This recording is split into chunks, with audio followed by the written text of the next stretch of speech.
everyone, and welcome to St John's Kids Online. I hope you've had a really good week. I wonder if anything special has happened to you this week. Well, today's Bible story is about something really special that happened when Jesus was on the earth. And actually, Jesus did lots of really special things, and many of them are miracles.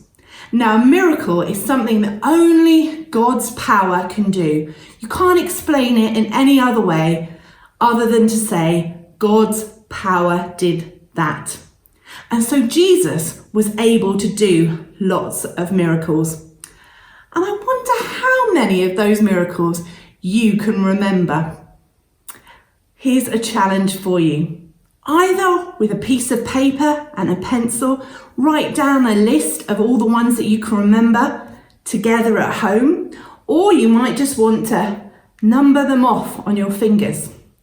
See how many of them you can name.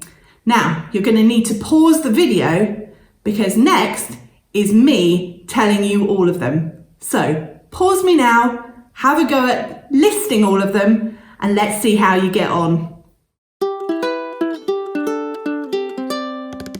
Okay, here are Jesus' miracles with really bad drawings. Actually, some of his miracles, because I don't think they were all mentioned. So first up, water into wine. And then he healed an official's son. That's his son feeling better. And then Jesus drove out an evil spirit that was living inside someone.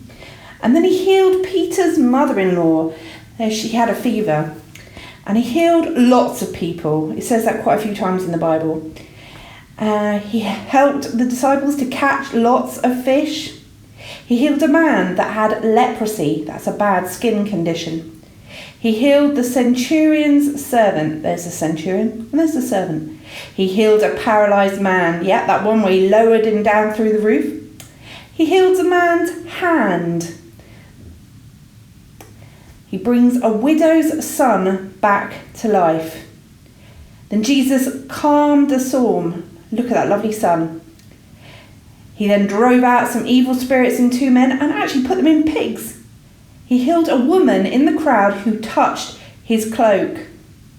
He brought Jairus' daughter back to life. He healed 2 blind men. He healed a man that hadn't been able to speak before.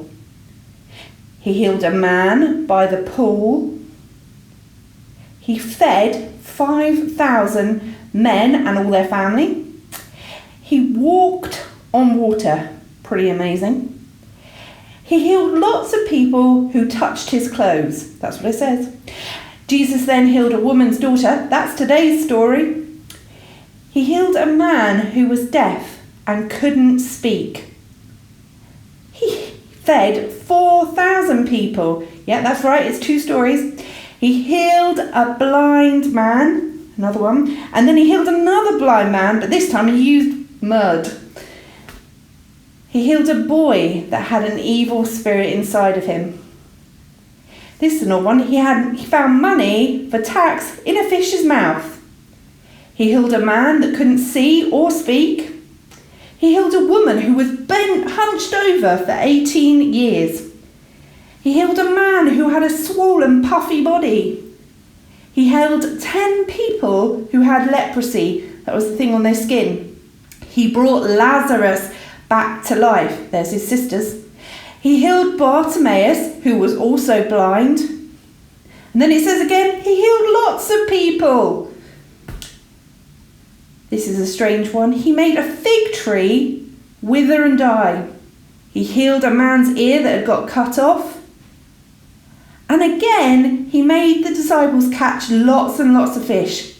But probably the biggest miracle of all was he died and he came back to life. I wonder how many of those you were able to remember. I definitely wouldn't have got all of them without looking them up in the Bible first. Now, lots of those miracles were about Jesus healing people. And actually, I've had to do some healing this week because I cut my thumb really badly. And when I went to see the nurse, she did something quite amazing. She put on a bandage made out of seaweed to stop it bleeding. How incredible is that? Well, the Bible doesn't tell us about Jesus healing any thumbs. He helps people to see and he makes people walk. But there were also some healings where people had evil spirits that were making them do things that weren't right. Now, we don't need to worry about that because we have Jesus as our friend. And actually, the woman in today's story who had a daughter with an evil spirit recognized that that's what she needed. She needed Jesus. And it all started when she called out his name. So we're going to sing a new song that we've been hearing, which is all about Jesus, us speaking Jesus's name. And that when we do that, he's able to help us.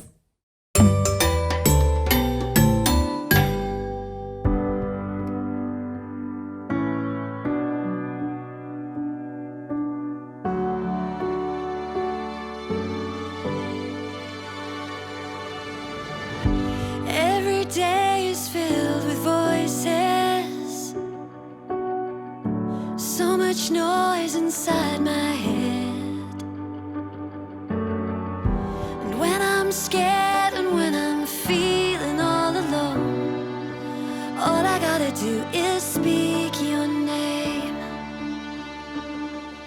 Say it by day, say it by night, say it till the end of time.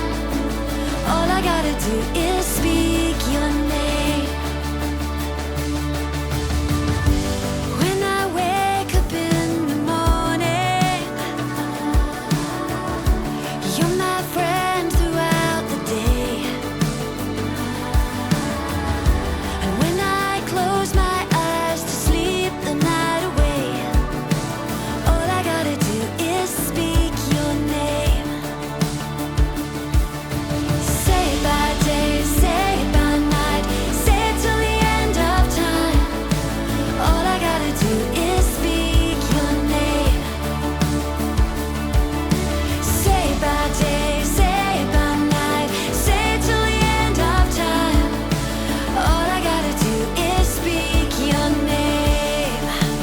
Jesus, your name covers my heart, covers my mind all of the time. Jesus, your name covers my heart, covers my mind all of the time. All I gotta do is speak your name. All I gotta do is speak your name.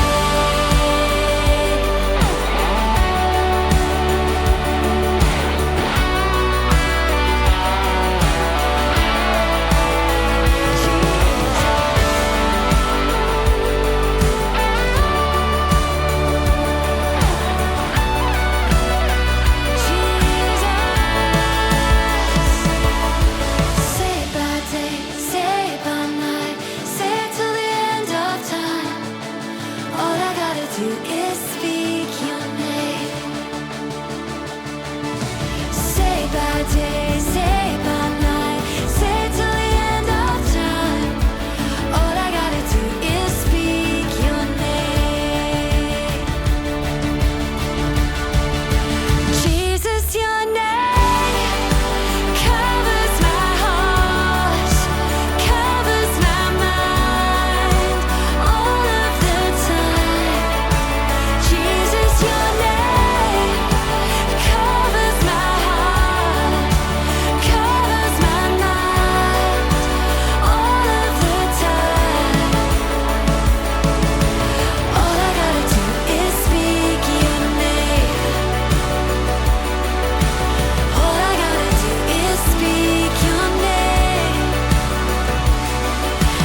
All I gotta do is speak your name. Your name.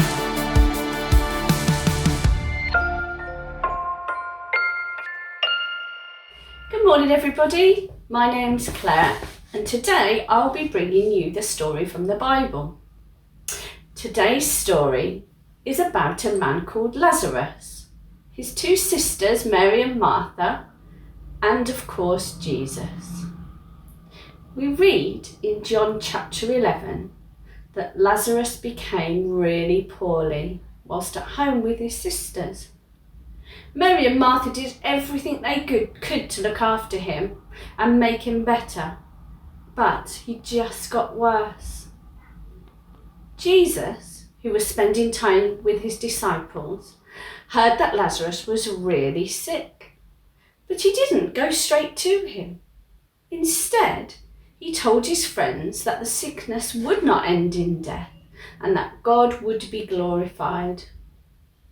A couple of days later, Jesus went to the village where Mary, Martha, and Lazarus lived. Jesus had told the disciples that Lazarus had fallen asleep and that he was going to wake him. The disciples had mistakenly thought Jesus meant he was asleep like we sleep, but he really meant that Lazarus had sadly died. When Jesus arrived at the village where Mary and Martha lived, he found that they were very, very sad. Their brother Lazarus had died and been in the tomb for 4 days. Many of their friends had come to mourn with them and to comfort them. When Martha saw Jesus, she said to him, "If you'd have been here, my brother wouldn't have died." Jesus replied by telling her, "Your brother will rise again. I am the resurrection and the life. He who believes in me will live, even though he dies, and whoever lives and believes in me will never die." "Do you believe this?" he asked Martha. "Yes, Lord," replied Martha. Martha went back to the house and called Mary, and when she heard that Jesus was there, she quickly got up and went to him. She too said to Jesus that Lazarus wouldn't have died if he'd have been there. When Jesus saw how sad everyone was, he was sad himself and wept. Together they went to the tomb, and Jesus told them to roll away the stone that covered the entrance. While they were at the tomb, Jesus prayed, saying, "Father, I thank you that you have heard me. I knew that you always hear me, but I said this for the benefit of the people here, that they may believe you sent me." After this, he called out, "Lazarus, come out!" Lazarus appeared from the tomb, dressed in his grave clothes. That's the end of today's story. Why don't you play a game of sleeping lions or sleeping Lazarus with your family and friends? All of you lie on the floor and pretend to be asleep.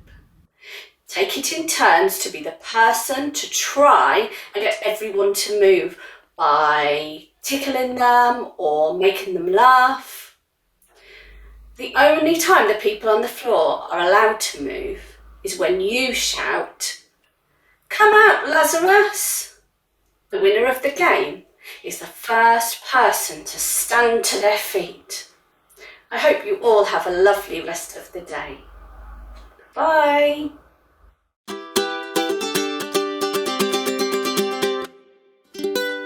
So today's Bible story started with the woman asking Jesus for help. And that actually reminded me of a verse in the Bible, or actually 2 verses in the Bible that are from Matthew chapter 7, verses 7 and 8. And they go like this. "Ask and you will receive. Search and you will find. Knock and the door will be opened for you. Everyone who asks will receive. Everyone who searches will find, and the door will be opened for everyone who knocks." It starts with us asking. God will always hear us and he will always help us. Now, he might not always help us in the way we expect or in the time that we expect him to, but he will always hear and help us. We can know that for sure. So we're going to turn that into having a chat with God. And if you were with us last week, you'll know that what we did is we chatted to him about some things that we were thinking about, and then we tried to catch what God was saying to us.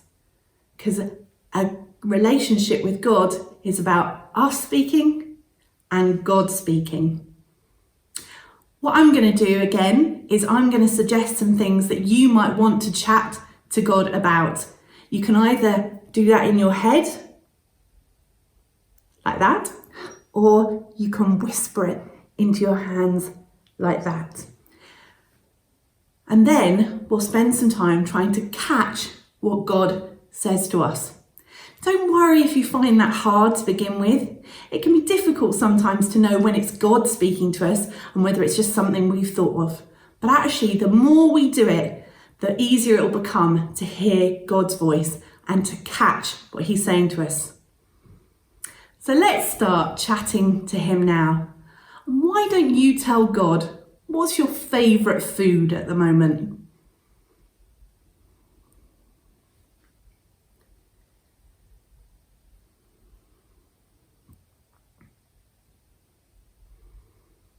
And why don't you tell God about something special that's happened to you or that you've done this week?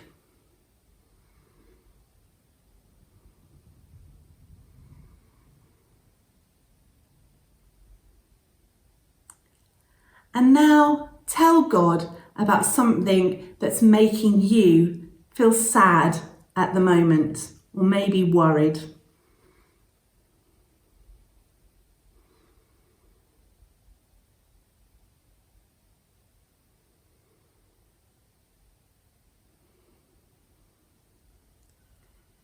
Why don't you tell God what your favourite book or TV programme or film is at the moment?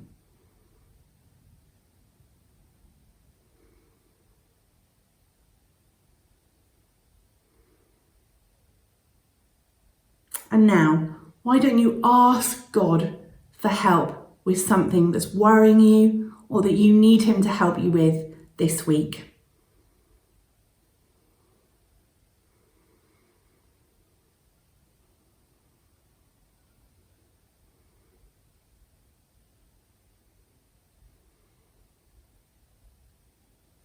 And now we're going to catch what God is saying to us. And remember, you might feel that on your skin. It might be something you just feel and you feel in your gut and your heart and you know it's right and you know that it's God that's saying it to you. It might be that he puts a picture in your mind of something that he wants to say to you. Don't worry if you're not sure whether it's from God or not. You can speak to someone about that afterwards. But let's try and catch from God now. And why don't you ask God to tell you about a time when he has helped you in the past?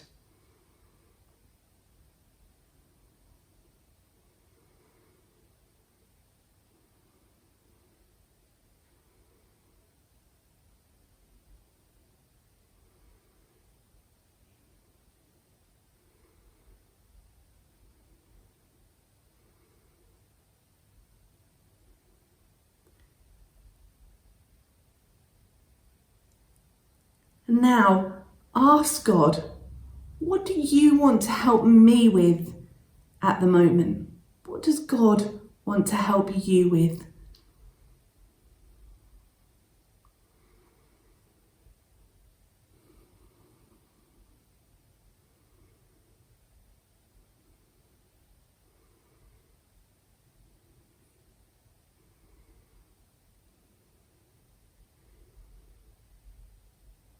God, I thank you that we can talk to you and you talk to us. Just then, when we were catching what God was saying to us, and I asked him, actually, God, what do you want to help me with? I felt that he said to me, actually, Claire, I want to help you with the things that you're worried about. Because often, I don't know about you, but what I end up doing is I worry about things rather than asking God for help. So thank you, God, for saying that he wants to help me with those worries, even when I don't always quickly ask him for help. I want to ask him for help. And actually, we're going to finish now by singing together a final song. And actually, it's a song that I think quite a few of us know quite well. And it's the song that's based on those Bible verses that we were just talking about asking and seeking and knocking. That's me doing the knocking. And so you might know the actions. It's ask, it's seeking, and it's knocking. Let's sing together and have a fantastic week.